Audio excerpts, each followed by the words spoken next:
Good morning, everyone. Welcome to this IPA4SME webinar on service implementation. My name is Joan Lanfranco, and I'm project manager at Copacom, a communications agency in Brussels that is partnered in the IPA4SME consortium. The webinar presenter will be Marco Graziadio from CARSA. Marco will first go through the IPA4SME guide for beneficiaries and then explain the most frequently asked questions. Throughout the webinar, you can write questions in the question box of GoToWebinar. This will be addressed at the end of Marco's presentation. And more specific questions can and will be followed up by email by the IPA4SME Consortium Center. Enjoy the webinar, and Marco, now you have the floor.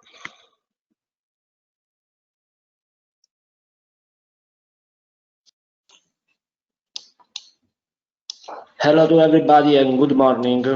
I hope everybody can hear me very well. I am Marco Graziadio, industrial consultant from CARSA, and I'm here today to explain to you how to proceed in order to benefit the most from IPA4SME support service in an easy and efficient way. So today, as John explained, I will introduce before the guide for beneficiary, and then I will move to show you a presentation in which the most frequently questions are included. In the case beneficiary has important question, please write in the chat, in the common chat, and then I will take care of them. So let's start. So before starting, it's important to emphasize that for all the beneficiary, give me a second. Okay, for all the beneficiary who have been awarded to receive more than one service, beneficiary has not forced to follow any particular order in completing the service, which means that the beneficiary can make use of all of the services in parallel or one after the other. This is important, especially for the beneficiary of service 1. It's not mandatory to complete service 1 before to start to complete service 2 and service 3. So the guide is includes how to manage the electronic submission system. Then there is an explanation regarding the periodically survey that beneficiary has to complete. And then there is the third part, it is the most important, in which I will explain you how to activate services, and in the case of service 2 and service 3, how to receive the partial reimbursement. So the use of the electronic submission system. So basically, all the beneficiary can access to their services by logging into the electronic submission system and visiting the My Project section under the My Area menu. So here, basically, the beneficiary will find all the information regarding the support services that they have been awarded, as well be able to upload the required document for service activation, especially in the case of service 2 and service 3. So one beneficiary has been awarded with an EPA4SME support services. A private space will be enabled in the electronic submission system. So as said before, to have the access to this space, beneficiary have to visit My Project section, and then by clicking the My Project will appear a table. Beneficiary have to click later on the Go to Support documentation under the action column. The next screen will show them two sections. The first one is called Support Documentation.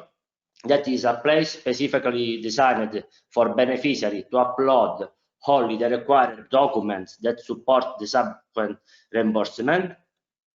And this is really important, especially for service 2 and service 3. So basically in this area, the beneficiary has to upload invoices and all the proof of payment in order to receive the partial reimbursement. Well, the second section is called reimbursement. That is a place only designed for beneficiaries that have been awarded of Service 2 or Service 3 to provide the necessary financial information to receive the grant and complete the process. So as I said, this space is specifically for the beneficiary of Service 2 and Service 3. The financial information that we requested is composed of two elements. That is the financial identification, that basically is the bank details the coordination centers needs to make the transfer, and then the knowledge of receipt. So basically, when the coordination center has made the corresponding transfer, beneficiaries are requested to download, fill in, sign, scan, upload the template provided there. It's really important to receive this document only when the beneficiary has received the partial reimbursement. In the guide, you will find a different time screenshot example of the different area in which the beneficiary has to upload or find important information. So during the entire process, beneficiary will be asked to complete a series of surveys as a part of their award. So basically, in the following table, table 1, there are all the surveys and together with the time frame that the beneficiary has to complete. The most important one, in my point of view, is sure the EPA4SME self-assessment, the first one, that is an exercise that all the beneficiary has to complete before can start any of the service award. The guide also provides a brief description of the survey and the scope, but as stated 10 seconds ago, it's really important that the beneficiary has to complete the EPA4SME self-assessment. To complete it, the beneficiary received an email the 15th of April, which communicate them the services awarded. In this email, you can find at the end a link that by clicking, you can access to this survey, and honestly, doesn't take more than 5 minutes to complete. But please do it. In the case you have problem to find this email, please contact us in order to provide you again the communication of award email. So in chapter 2.3, there is only an explanation about the financial ID form that is important, as stated before, for all the beneficiaries of Service 2 and Service 3. So let's go to explain how to benefit from the EPA4SME services. So we will explain before the Service 1, also called the pre-diagnostic services, and then we will go to explain the co-financing services. So as you already know, within the EPA4SME support project, we offer 3 services. One related to the AP pre-diagnostic and 2 co-financing services. So regarding the service 1, also called the pre-diagnostic service, so basically we provide to all the beneficiary qualified expert in order to provide them advice to boost their AP capabilities. This service is completely free of charge, and it consists of 5 main steps, how you can see in the following workflow. So, as stated before, and sorry if I will repeat this a lot of time, but it's really important. The first step all beneficiary has to do is to complete the EPA4SME self-assessment, without which the services cannot begin. After completing the survey, and we collect the survey, the coordination center will facilitate the initial contact between beneficiary and expert. This process will differ slightly depending on the beneficiary country, which means that, how you can read in this part, I will highlight it. For all the beneficiaries that are located in countries such as Austria, Denmark, France, Germany, Netherlands, and Spain, The expert will be assigned directly by the national EP office. In this case, once collected your IPA4SME self-assessment survey, we contact the national EP office asking them to assign you an expert. Instead, for all those beneficiaries located in countries like Greece, Latvia, Ireland, Italy, and Sweden, we provide, as already happened to you, a list of experts to select from. In some cases, like for beneficiaries located in countries such as Ireland, Italy, and Sweden, instead to provide them a list of experts, we provide directly the name to contact. In this case, please do not worry and please only go to contact the expert. So, as I said before, once you completed the IPA4SME self-assessment, we go to collect the document and we go to contact the national EP office in the first case, or directly to provide you a list of qualified experts. So in this case, once experts have been assigned or chosen, depending on the first or the second case, beneficiary can start to schedule a possible meeting for the implementation of the service. In this respect, it's really important to emphasize that since the outbreak of the virus, in some cases, the expert will ask the beneficiary to schedule a video call meeting. This already happened during the previous cutoff, and I would like to inform you that all the beneficiaries were really satisfied of the services received. So please don't be afraid to have a video call meeting. So, however, as I stated before, please consider that any possible meeting scheduled will be postponed if we do not collect before the IPA4SME self-assessment. So, once do this step and once schedule a possible meeting, the pre-diagnostic service can start, and it consists of the following main step. First, there is the initial analysis. So thanks to the IPA4SME self-assessment survey, the expert will analyze the competitive environment of the beneficiary and their survey responses to gain an initial understanding of the beneficiary AP situation. This is the reason why it's really important to collect the survey. Once do it, the expert will visit the beneficiary and conduct an in-depth interview, which should last between 2 and 4 hours. And as said before, this could also be done virtually if both parties agree on it. Then, once completed, the expert will deliver the result of the complete analysis in a report and expand a suggestion to the beneficiary, that either in person or via video conference.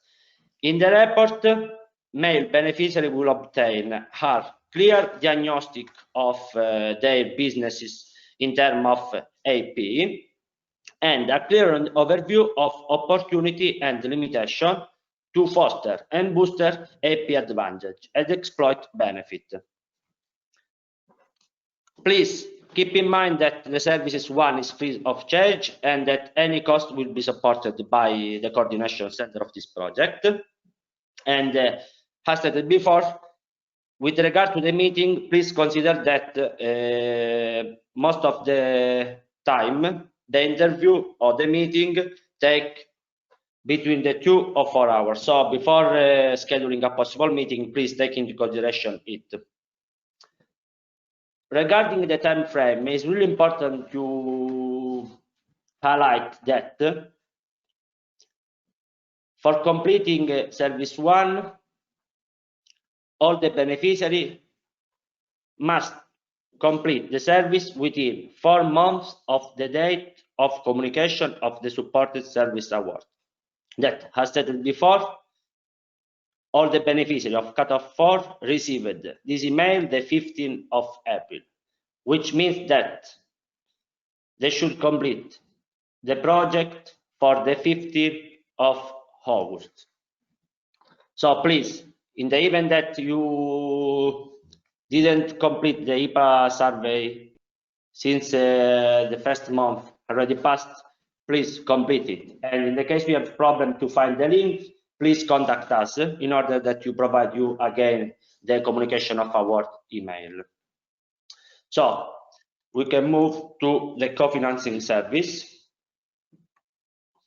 So basically within IPA4SME support project, we provide two co-financing service where partial reimbursement of the cost associated with AP registration process are provided. The service 2, also called the partial reimbursement of European patent fee, basically we provide economic support to cover costs related to an European Patent Office registration. Also in this case, the workflow, as in the case of service 1, but also in the case of service 3, consists of 3 main steps. Please, as also said in the service 1, the first step is always to complete the IPA self-assessment. So, I personally consider that the most important step of service 2 is the one called activation of the service. So, please consider that, in fact, being awarded of service 2 or service 3 doesn't mean that the service is activated. So basically, as you can read in this page, it's really important to know that for both service 2 and service 3, be awarded of the service doesn't mean that the service activated. I will repeat this sentence a lot of time because it's really important that the beneficiary understand this part. In fact, to activate the service, beneficiary must provide within 4 months of the date of communication of award valid documentation on the electronic submission system portal.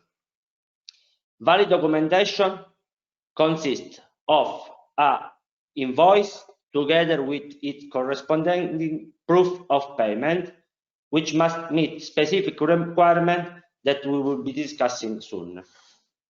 So, as you can see in this workflow, also in the case of service 2, but also in the case of service 3, there is a particular time frame to respect. So, all the beneficiaries receive the email of the award communication the 15th of April. Within 4 months, beneficiary of service 2 or service 3 must activate the service. To activate the service, as stated before, we need to collect an invoice and a corresponding proof of payment that must meet specific requirement. Once the service is activated, beneficiary will have until the end of the project that is set the 31 of December of 2021 to provide us second invoice to receive a possible second partial reimbursement. However, it's really important to know that if a beneficiary does not activate their service 2 award within 4 months, the support will be cancelled. Beneficiaries who have had the support services cancelled may reapply to the IPA4SME open call without any penalization. However, in the event that a beneficiary has been awarded both service 2 and 3 from the same cutoff date, the activation of either of the support services will automatically extend the time for the activation of other services by an additional 4 months. So let's go again to the time frame. So as I said before, all the beneficiaries receive an email the 15th of April. The services 2, or 3 must be activated within 4 months, which means before the 15th of August. However, in the event that a beneficiary has been awarded with both Service 2 and Service 3, it is only important to activate within 4 months one of the two services, because in this case, you will have other additional 4 months to activate the missing one. So, for example, I am a beneficiary from Italy. I've been awarded for Service 2 and Service 3. I will decide to activate first the Service 2, and I can do it before the 15th of August.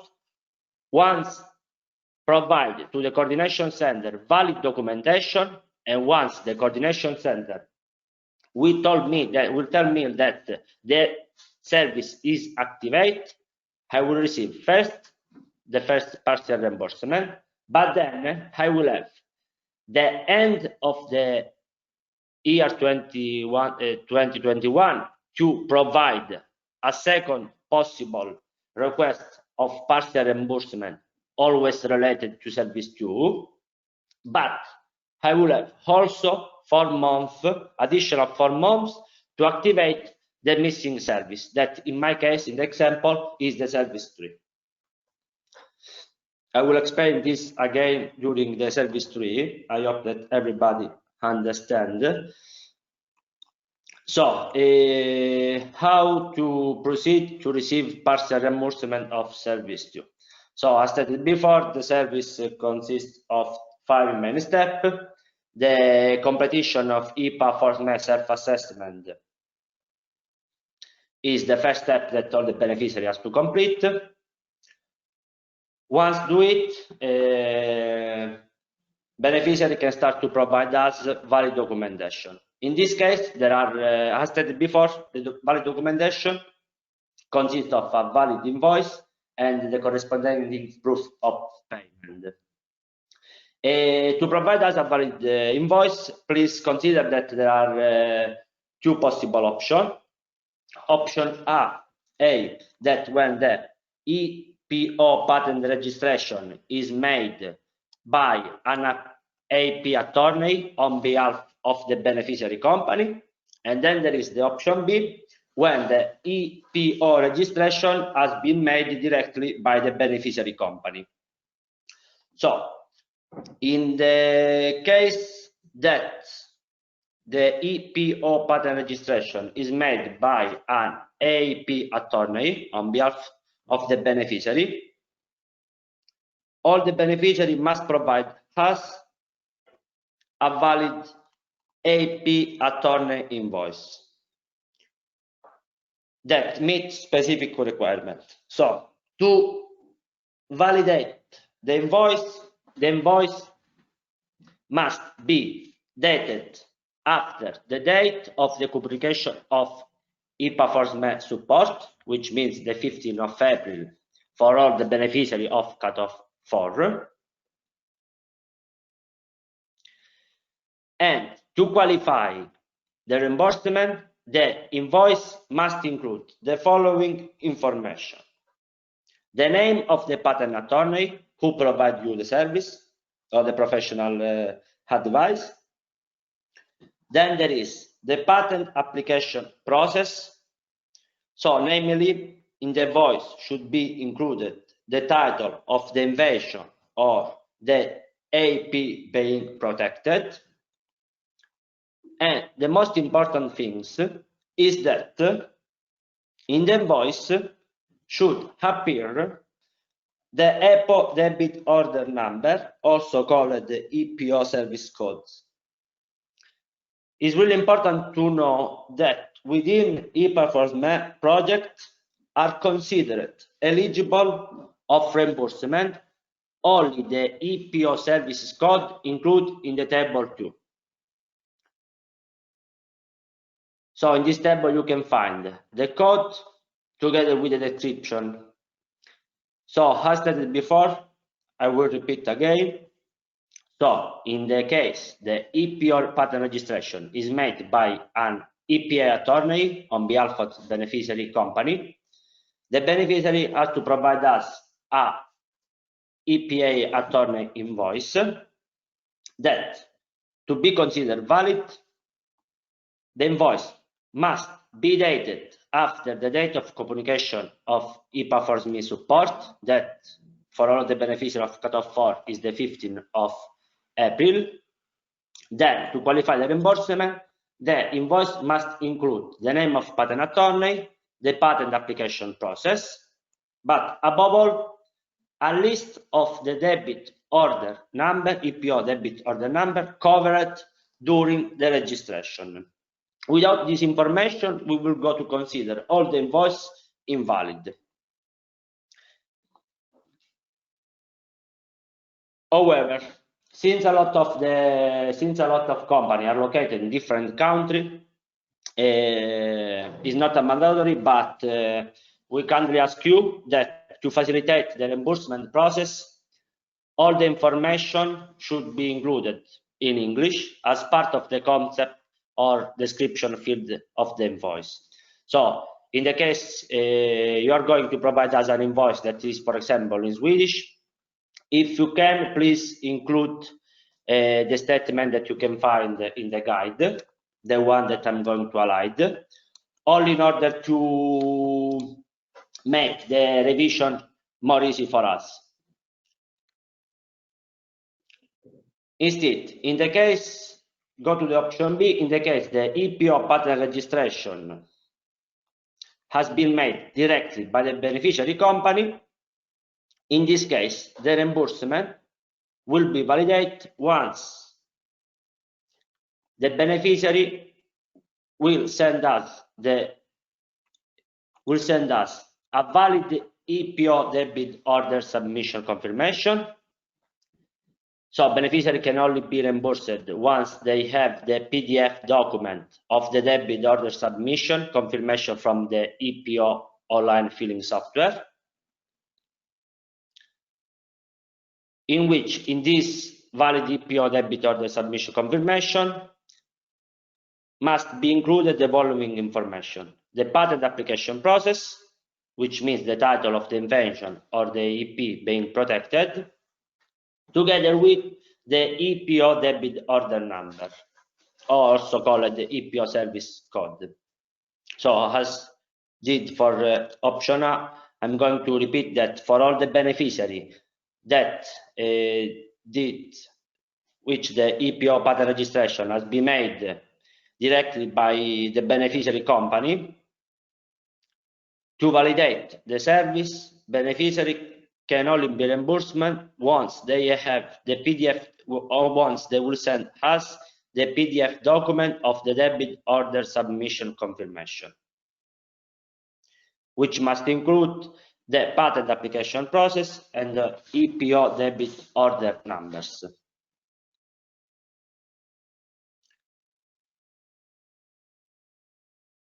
So, I would like to point out that it can happen that more than one invoice can be associated to the same EP patents. However, please notice that in case a beneficiary possesses more than one invoice, all the invoices should be related to the same EP patents, means same title of invention or AP being protected.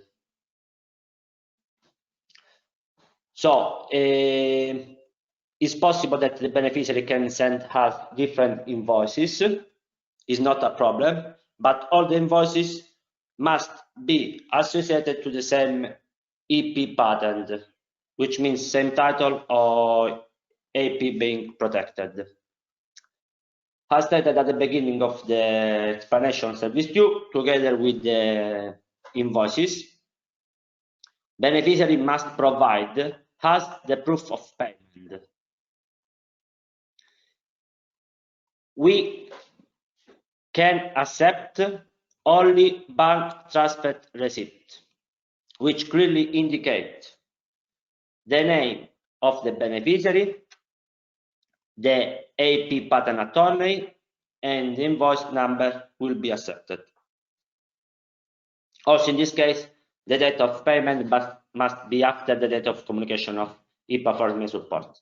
So basically, to activate service 2, but also to activate service 3, we must collect a valid invoice together with the corresponding proof of payment.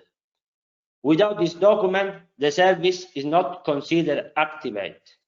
And if beneficiary don't provide us valid documentation within 4 months of the communication of award, the service will be, basically beneficiary will be disqualified to receive service 2 or service 3.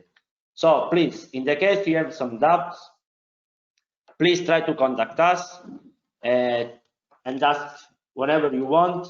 The only important thing is try to respect the deadline. Since it could happen that during the provision of the document, there could be some problems, I don't know, for example, could happen that a beneficiary forgot to include the EPO service code. Please try to provide us as soon as possible as you have the documents, in order that in case there are some problems, we can explain to you how to proceed to fix them.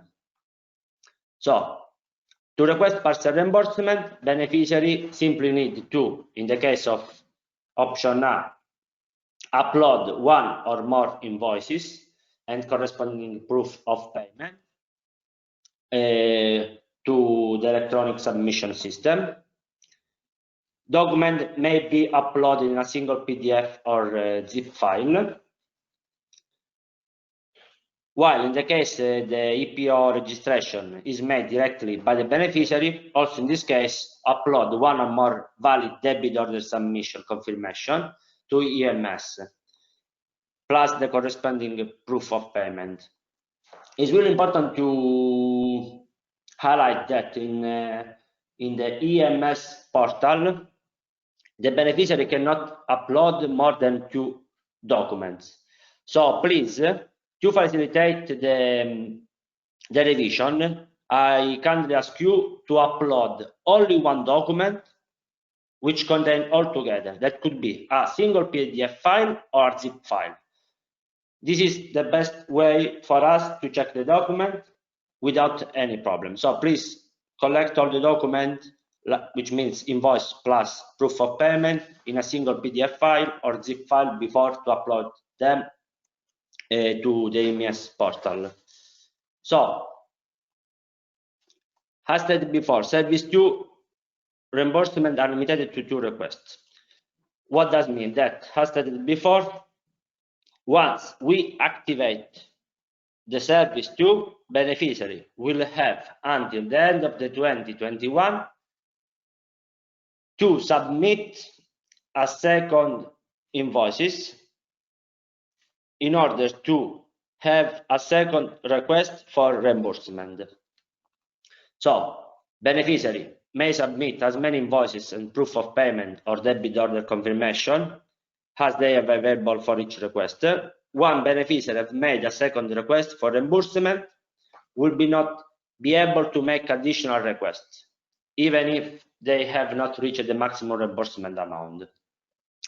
Remember to keep in mind, please, that within service 2, we are going to reimburse the 75% of the cost related to the EPO registration until reach a maximum of reimbursement equal to euro 2,500 for each patent application. So once the service 2 is activated, which means that we validated the document,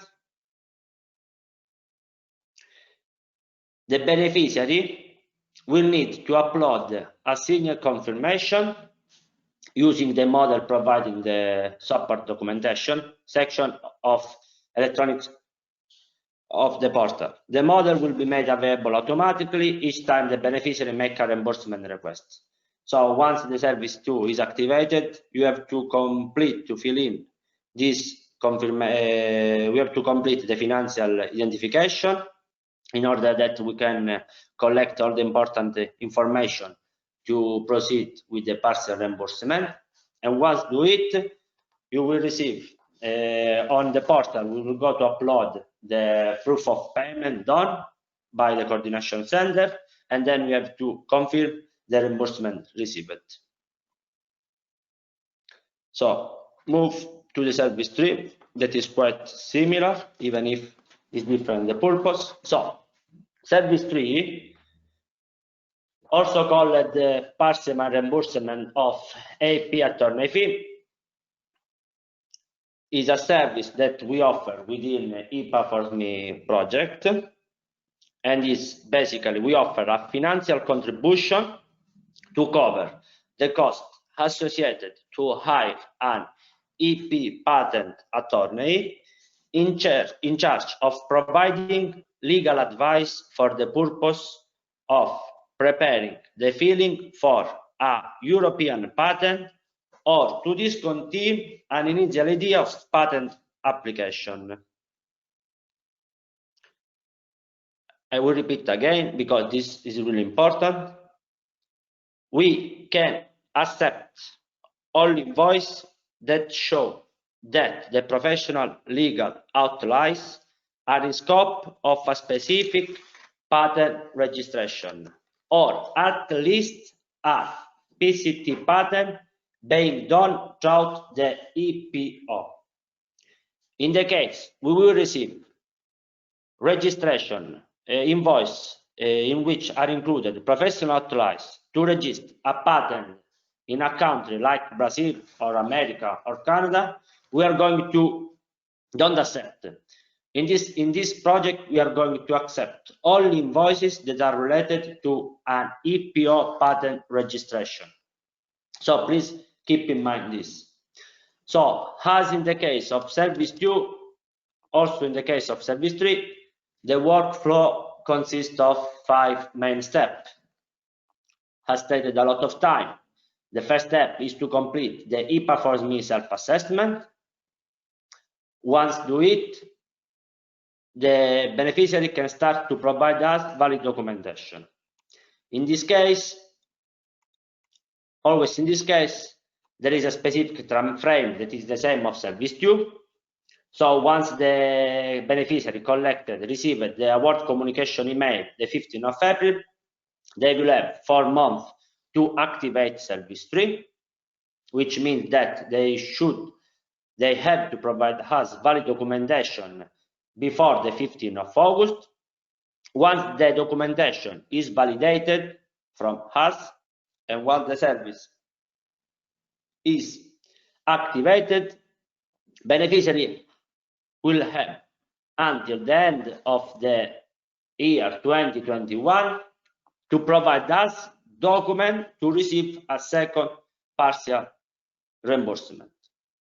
Also in this case, as I said before, in the event that a beneficiary have been awarded both service 2 and service 3 from the same cutoff, in the event that the beneficiary activates service 3 within the 15th of August, they will have other additional 4 months to activate the missing one, that in this case will be the service 2. However, also in this case, if the beneficiary will not be able to provide us valid documentation within the 4 months, we are going to disqualify the beneficiary which has been awarded of service 3. To validate, to activate and validate the partial reimbursement, all the beneficiary of service 3 can be only reimbursement when they provide us a valid AP attorney invoice together with the corresponding proof of payment. In this case, there is only one option, that is the one to provide us with a valid EP attorney invoice. Beneficiary can only be reimbursement once they have one or more valid invoices from an IP patent attorney that must be entitled to act before the EPO. To be considered valid service 3, the invoice must be issued by an IPA patent attorney who appears on the EPO list of professional representatives. In the guide, you will find at the end of page 19 the link. By clicking on this link, you can accede to the EPO list of professional representatives and check if the EP patent attorney you want to ask the legal advice is included in this list or not. In the case it's not included in this list, we will not consider the invoice eligible. So the valid EP attorney invoice must include the EP patent attorney name, which is entitled to act before the EPO, and the invoice also in this case must be issued after the date of communication of IPA4SME support, which means that in the event that in the invoice the date is, for example, the 13th of April, we are not going to consider the invoice eligible. Or the invoice must be dated after the date of communication award, which means for all the beneficiaries of cutoff 4, the 15th of April 2020.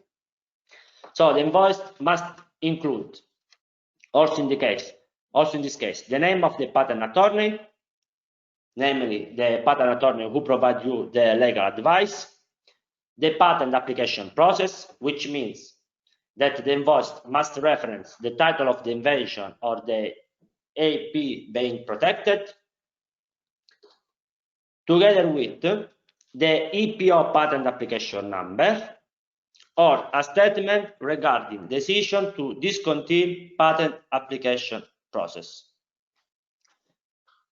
Because in some cases it could happen that, for example, you want to register your EP patent to the EPO,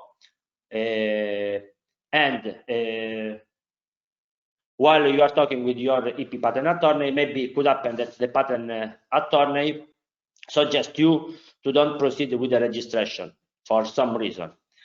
Also in this case, we are going to provide you the partial reimbursement. But in this case, since it will be impossible for you to register the patent to the EPO patent registration, it's really important that in the statement is include a statement regarding the decision to discontinue patent application process. A model statement is provided in this guide in the Annex 1. So please keep in mind that in the case you cannot register your patent application, but an IP patent attorney provide you a legal advice, we are taking that kind of cost possible to be covered. But in the invoice should appear this kind of statement. So it's really important to know that each granted service 2 or service 3 will be for a unique European patent application process. In other words, when IPA4SME selects an application, this is just for one single European patent. This is really important that all the beneficiaries try to understand. So once the beneficiary has been awarded for service 2 and or service 3, the service 2 or service 3 will be for a unique European patent application process. If a company has several, I will highlight here, in the case a company has several patent application processes in the pipeline, they may then submit several IPA4SME applications during the same cutoff date or in future one. So it's really important to remember that the key unequivocal correspondence to be reminded is that one patent application process, one IPA4SME application. containing service 2 or service 3.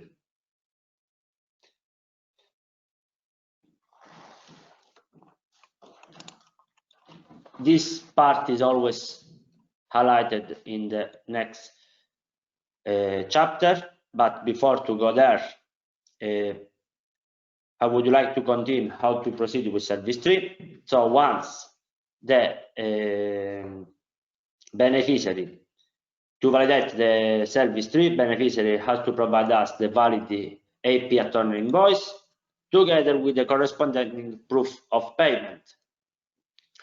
Also in this case, only bank transfer receipt, which clearly indicate the name of the beneficiary, the patent EP patent attorney, and the invoice number will be accepted. Also in this case, I kindly ask you to provide all these documents together in a single PDF file or zip file in order to facilitate the revision, but also because in the portal it's not possible to upload more than 2 documents. So maybe it could happen that, especially in the case of service 2, beneficiary are proceeding to upload 2 invoices, the proof of payment plus, for example, the EPO registration in different file, but the portal cannot accept more than 2 files for each time. So in this case, if the beneficiary are going to upload documents separately, they cannot upload more than 2 documents. So it will happen a lot of time that the beneficiary has to contact us to ask the permission to cancel the document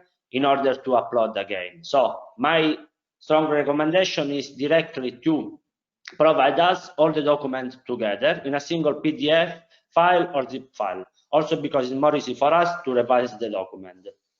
So to request parcel reimbursement, beneficiary simply need to upload 1 or more valid EP patent attorney invoice and proof of payment. As stated before, the invoices must be always associated to the same European patent. Documents might be uploaded in a single PDF or zip file, and also in this case, service 3 reimbursement are limited to 2 requests.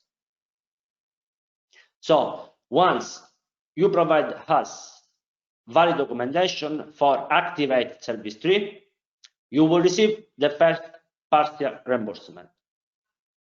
And the service 3 is considered activate until the end of the 2021, which means that after receiving the first partial reimbursement, beneficiary can provide us additional invoices that must be related always to the same EP patent title or EP patent number for which you received the first partial reimbursement in order to receive a second partial reimbursement. Because, for example, could happen that, for example, for service 2, could happen that beneficiary provide us firstly an invoice which contains the EPO service code, for example 1 and 2. We will go to reimburse them for this cost, but could happen that after 6 months, 7 months, they want also to activate all other EPO service codes, for example the 5 and the 6 that are both eligible. So in this case, they can provide us a second invoice which contains the costs associated to EPO service code 05 and 06, and we are going to reimburse them. Also in this case, please remember that we are going, as regard to service 3, differently from service 2, we are going to reimburse the 50% of the professional outlays or professional costs until reach a maximum of €2,000. So, in the event that a beneficiary will provide us 5 invoices associated to the same EP patent number, we are going to consider all of them, but in the event that the cost, the 50% of the reimbursement will exceed the amount of €2,000, we are not going to reimburse them more money. Also in this case, step 5, that is the last one, when the service is activated, the beneficiary can fill in the financial identification. We will receive this information. We will take this information. We will proceed with the parcel reimbursement. Once the beneficiary will receive the reimbursement, we will kindly ask you to confirm the reimbursement directly on the support documentation section of the portal. So I consider this chapter 6 really important for the beneficiary. I already explained it, but I prefer to do again because it's really important. As stated before, the key basic IPA4SME univocal correspondence is that one patent application process is associated to only one IPA4SME application, to service 2 or service 3, or both services at the same time. So, therefore, documents provided by the beneficiary to claim parcel reimbursement must only refer to and contain information about one single patent.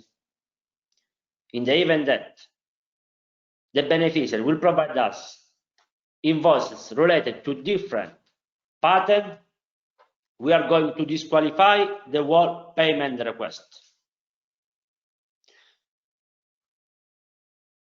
So, no document containing information about several patents will be allowed.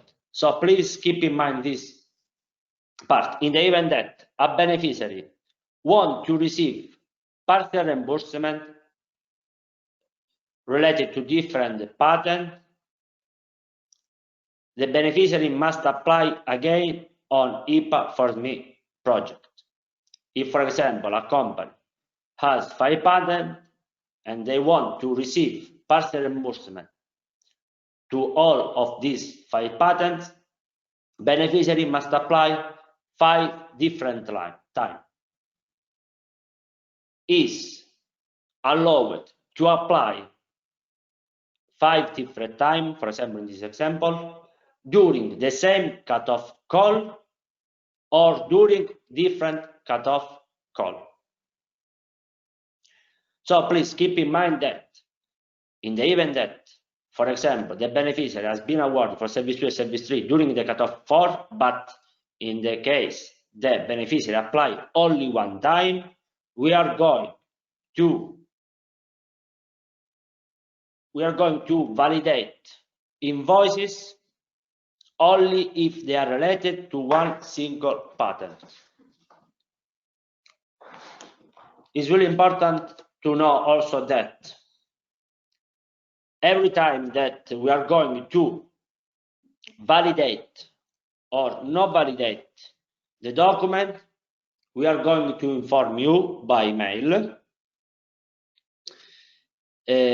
So if the document is valid, the reimbursement will occur at coordination center earliest convenience, but depending of the time, we are going to pay when we validate within 1 week, but depending also on the period, but we are trying to pay them, all the beneficiaries, as soon as possible. If the document is invalid, beneficiary will have to strictly follow the indication given the guide for beneficiary. However, I would like to underline that when we are not going to validate a document, we usually send an email to the beneficiary to explain them that the document were marked as invalid, but also to explain them the reason why the document were marked as invalid. However, I really recommend you, before to proceed, to read the guide for beneficiary, because there included all the information that the beneficiary has to follow in order to receive the payment. So, in chapter 7, there is the support service cancellation procedure, because in the event that, for example, due to the outbreak of the virus, the beneficiary cannot make use of one or more of the support services awarded, we can ask you to communicate your decision to the coordination center, and anytime prior to the service activation limit date. To do it, there is a support service cancellation letter that is provided in this guide for beneficiary in Annex 2 of this guide. The letter should be completed, signed, scanned, and then sent to calls at IPA4SME.eu. Once the coordination center has this notification of cancellation of the services will be deactivated. However, it's really important to know that cancel one of more support service will not affect any other current or future services. So in the event that, for example, for a specific reason, the beneficiary cannot proceed with support service, for example, 2, is really recommended to contact us to send us the support service cancellation letter. We are going to deactivate the service, but in the future they can apply again. So at the end of the guide, you will find the Annex 1 that contains the model statement of discontinuation of patent application process. This is especially for service 3, and also the support service cancellation letter model.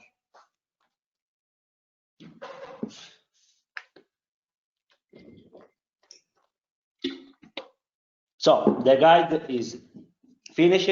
I'm going now to present you a PowerPoint in which are included the frequently questions that we received from the beneficiary during the previous cutoff, in order to repeat what we consider really important that the beneficiary know. Then, as John stated before, all the beneficiary can write email, can write possible question in the common chat, and at the end of this webinar, we are going to collect all the questions that they are tough to answer using the webinar, and we are going to reply them by email.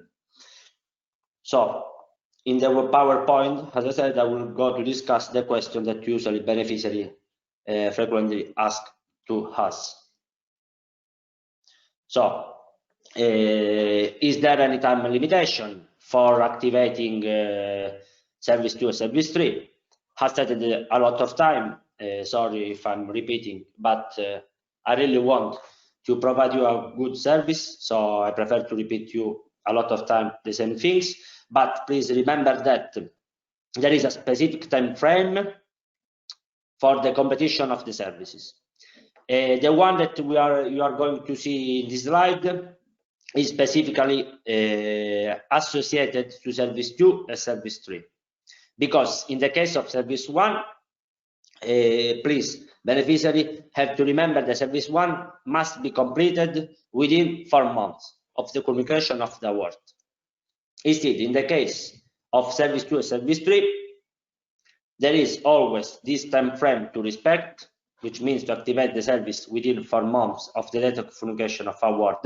But it's also true that in the case a beneficiary has been awarded with both service 2 and service 3, they will have the activation of either of the support.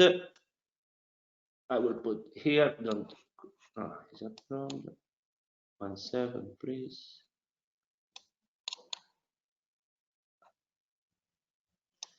Okay, I will put, I'm sorry, but it's okay. In the case, so a beneficiary has been awarded with service 2 and service 3, the activation of either of the support services will automatically extend the time of for the activation of additional 4 months. So again, the beneficiary from cutoff 4 received a communication of award the 15th of April, all the beneficiary.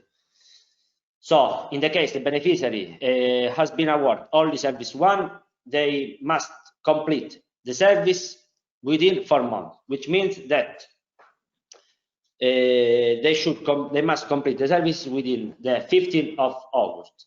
For these reasons, I again recommend to all beneficiaries of Service 1 to proceed immediately with the completion of the IPA4SME self-assessment survey, without which the Service 1 cannot begin.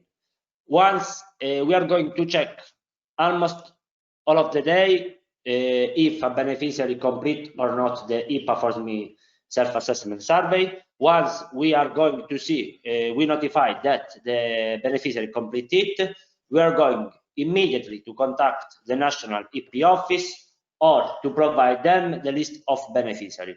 Once received the list, or once the National EP office provide you the expert, please contact immediately the expert in order to schedule a possible meeting. I recommend you to do all these steps as soon as possible, because it's really important to know that the experts sometimes can be busy or can have a full agenda, so it will not possible always to find immediately a possible meeting that is good for both expert and beneficiary.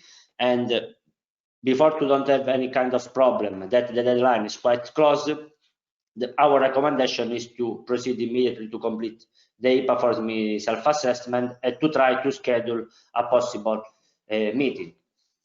Instead, as regard to Service 2 and Service 3, as stated, always in this case, the activation of the services must be done within the 15th of August. But in the case the services, the beneficiary has been awarded for both Service 2 and Service 3, they will have, in the case they activate, for example, Service 3, they will have other additional 4 months to activate the Service 3.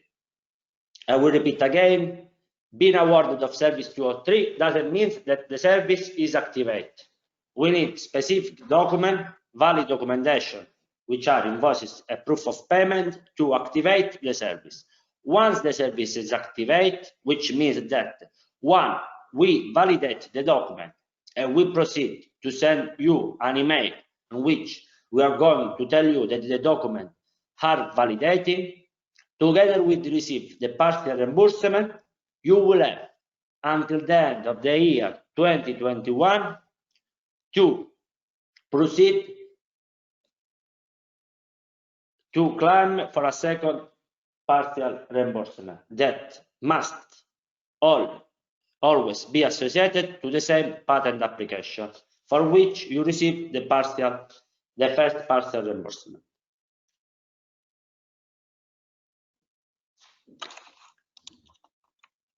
So, second question number 2. This is specifically for Service 3.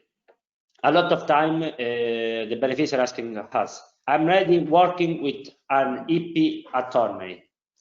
Are her cost reimbursable? As stated a lot of time, but I'm going to repeat. Please consider that the IPA4SME service project is the main action is to provide advices thanks to the EP pre-diagnostic services, or to go to co-financing partial costs of registration or professional supplies, only for all the invoices that are related to costs associated to EPO registration. So, as regard to Service 3, for EP attorney fee to be reimbursed, the person issuing the invoice must be a professional attorney entitled to act before the EPO who has been hired by the beneficiary of the SME for the purpose of preparing the filing of a European patent, or at least a PCT patent international being done through the EPO. In the guide of beneficiary, page 19, you can find at the end of the page the corresponding link. By clicking, you will have directly the access on the EPO web page, in which at the end of the page you can insert the surname of the EP patent attorney for which you want to ask the professional legal advice, and you can check if the person in charge is a professional entitled to act before the EPO. Please remember that if the EP patent attorney doesn't meet this kind of requirement, we are obligated to don't consider the invoice eligible. Question number 3. Are all type of patent eligible to be subject of IPA4SME support? I explained before, but it's a pleasure to explain you again that our support exclusively covers European patent registration process, which for the purpose of IPA4SME project is defined as filing an application for a patent before the EPO covering more than 2 European member states. Therefore, no cost for EP protection in countries like, for example, USA, China, will be covered. Furthermore, no other cost than filing the patent application will be covered. Thus, EPO fee corresponding to other later stage in the process, like examination, request, reply, publication, maintenance. It's really important to keep in mind that, as stated during the presentation of the guide, for all the beneficiaries of Service 2, in the invoice must be included the EPO service code for which the beneficiaries are asking the parcel reimbursement, because we are not going to consider all the EPO service code eligible, but only the one included in table 2. For these reasons, it's really important that in the invoice must include the EPO service code together with the cost explanation. As regards to Service 3, we are going to validate all the costs that are related to in scope of filing an application for a patent before the EPO, but also we are going to cover all the costs of professional advice in the case of the attorney suggests to the beneficiary to discontinue the registration for a specific purpose. So for Service 3, let's say that it is more easy to receive the parcel reimbursement. The only important thing is that the professional advice are related to the registration of European patent, which means that the EPO is going to cover more than 2 European member states.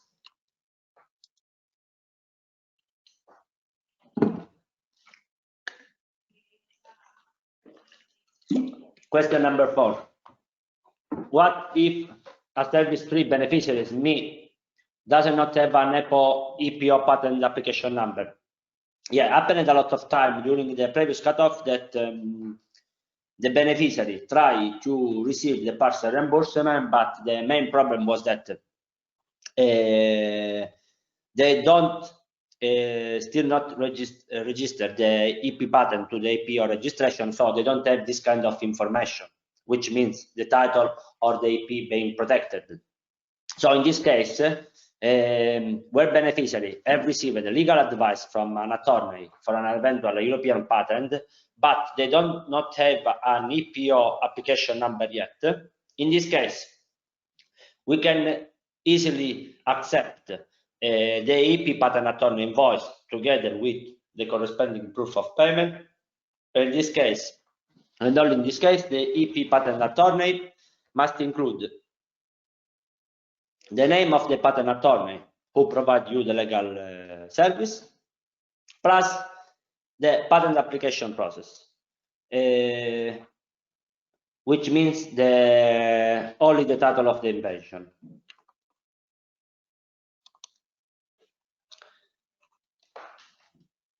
So question number 5, is there any specific order for service implementation? As stated at the beginning of the guide, but it's really important to repeat, especially for all the beneficiaries that were not able to connect at the beginning of the guide, that there is not a mandatory order for the implementation of the services, which means that in the event that a beneficiary has been awarded with, for example, both Service 2 and Service 3, they can proceed to the activation in parallel or decide to complete first one and only successfully the second one. But it's really important for the beneficiary that has been awarded for Service 1 together with Service 2 and or Service 3 that it's really important to plan a meeting with the expert as soon as possible, because the expert at the end is going to explain you, to suggest you what is the best your case. But it's also important to understand that it's not a mandatory to complete Service 1 before to start Service 2 and Service 3. Could happen that without any kind of problems that a beneficiary is going to, I don't know, schedule the meeting for the 25th of May, but before to have the meeting, he can start to proceed to provide us documentation for Service 2 or Service 3. So it's not a mandatory. It's true that in the majority of the case, it's really important to complete Service 1 before to complete Service 2, Service 3, because as explained before, the expert at the end, chosen or senior, is going to give you a clear overview of your current situation and which are the opportunities or limitations to register the EP pattern registration, but it's not a mandatory. Because in a lot of cases in the previous cutoff happened that the beneficiary were not able to provide us valid documentation within the 4 months, because they were thinking that they should have completed before Service 1 before to start for the competition of Service 2 and Service 3. It's not like this. Beneficiary can can proceed for the activation of the services in parallel. It's not a mandatory to complete one service before to start another service. So please keep in mind, especially for the beneficiary of Service 1. What is service activation? Yeah, as I stated before, it's really important to keep in mind that has been awarded of service doesn't mean that the service is activated. So Service 2 and Service 3 can only be considered active when beneficiaries have uploaded into EMS valid documentation. Valid documentation consists of an invoice and the corresponding proof of payment. And both documents must meet all the requirements included in the guide for beneficiaries. So again, has been awarded doesn't mean that the service is activated. So please keep in mind, because it's really important to activate the service. Once the service is activated, you will have until the end of the 2021 to provide us other documentation in order to receive a second partial reimbursement. Yeah, where is the guide for beneficiary to be found? So, as stated before, in EMS in the portal, you will find all the information, all the important information. And also in this case, you will find the guide for beneficiary. So, beneficiary can access the guide through the IPA4SME electronic sending system by visiting the My Calls section in the My Area menu. Here, beneficiary will be directed to a new page called Supported Documentation by clicking on View Call. In this area, all the most important documentation related to the IPA4SME support services are included. In this area, you will find not only the guide for beneficiary, but also, for example, the frequently asked question. So please, my strong recommendation is to carefully read the guide for beneficiary. Once read it, you can contact us. You are free to contact us when you want, in case you have doubts. Usually we are going to answer you within 24, 48 hours, but also could happen that in some case when we received dozen of email. Could happen that in some case we will go to answer to the beneficiary after 3-4 days. But our purpose, we are trying to answer to all the email within 24-48 hours.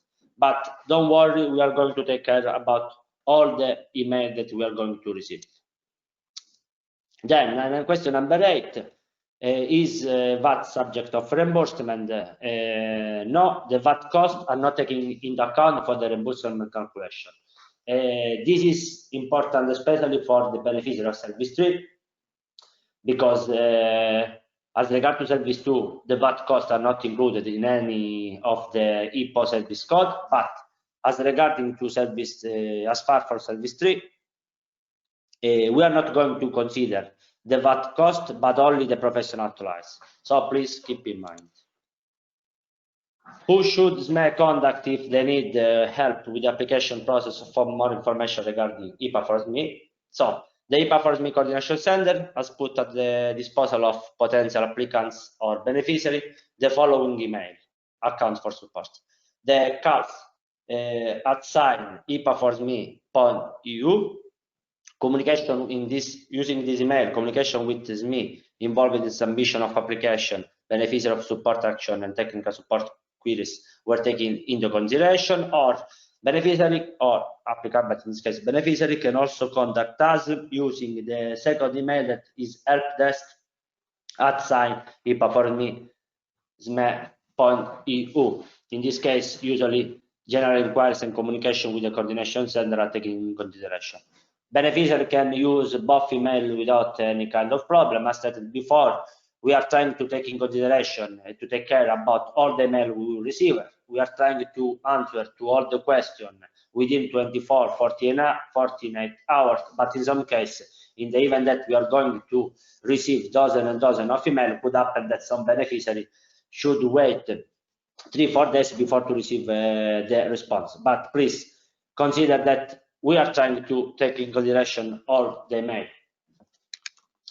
I think the presentation is finished. Please follow us on different social media like Twitter, Facebook, and LinkedIn. And the consortium is composed from CARSA, Universidad de Alicante, and Copacom.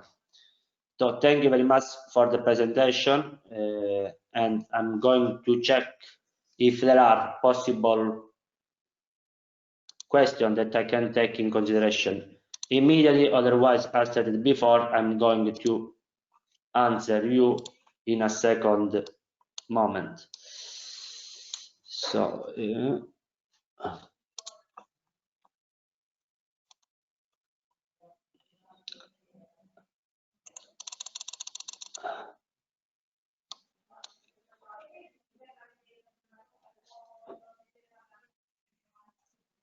where we can download the FAQ. Yeah, where we can download the FAQ presentation. Let's say that maybe more the, together the frequently asked question, also the guide for presentation. I will go to reopen the PowerPoint just to explain you again. But as stated before, on the EMS portal, you will find all the important information and all the important information related to the services that has been awarded, but also the information like the guide for beneficiary and the frequently asked question. So to have the access to this document, beneficiary can access to the guide through the IPA4SME electronic sending system by visiting My Calls section in the My Area menu. Here, beneficiary will be directed to a new page called Support Documentation by clicking on View Call. In this area, all the most important documentation relating to the IPA4SME support services are included, which means the guide for beneficiary and the frequently asked question. So, okay, which document is valid for proof of payment? As stated in the guide, and just give me a second to go to tech again, just to show you, even if I explain different time, but yeah, has proof of payment.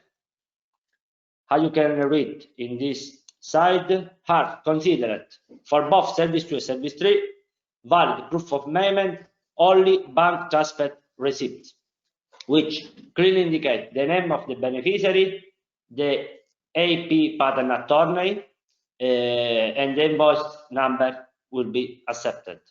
This is for service 3 and service 2.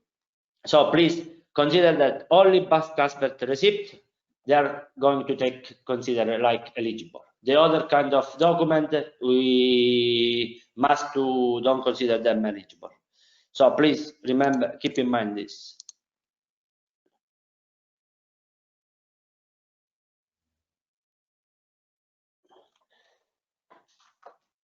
So I will answer this question privately. Which document is okay? Which document is the same? Submit. Okay, this one is always the same.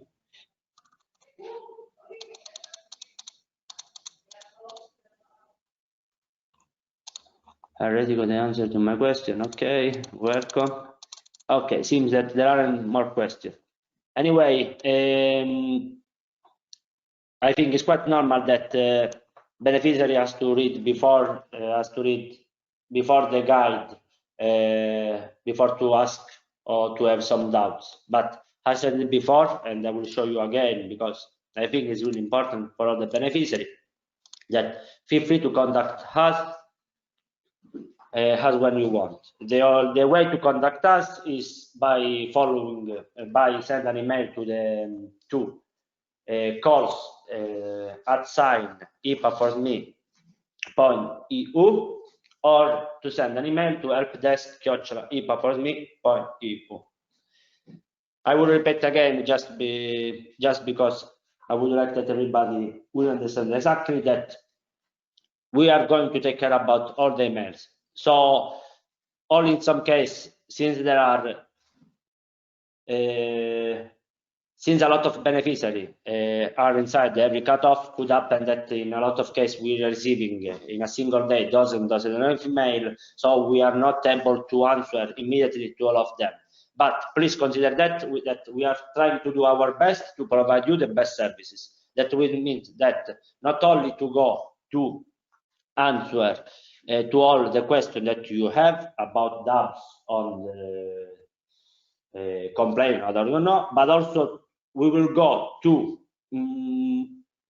contact you even to explain in the event that a documentation were marked as invalid, to explain you what was the problem, to don't validate it, but also to explain to the beneficiary what we need, exactly what we need in order to validate the documentation. So please don't worry about this. We are going to take care about all of them. And I think we are finished. In the event that I skip some questions that I didn't see, later to the workshop, I'm going to reply to the beneficiary by email.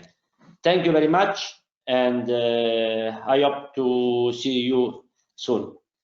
Enjoy the time. Bye. Thank you. Bye bye.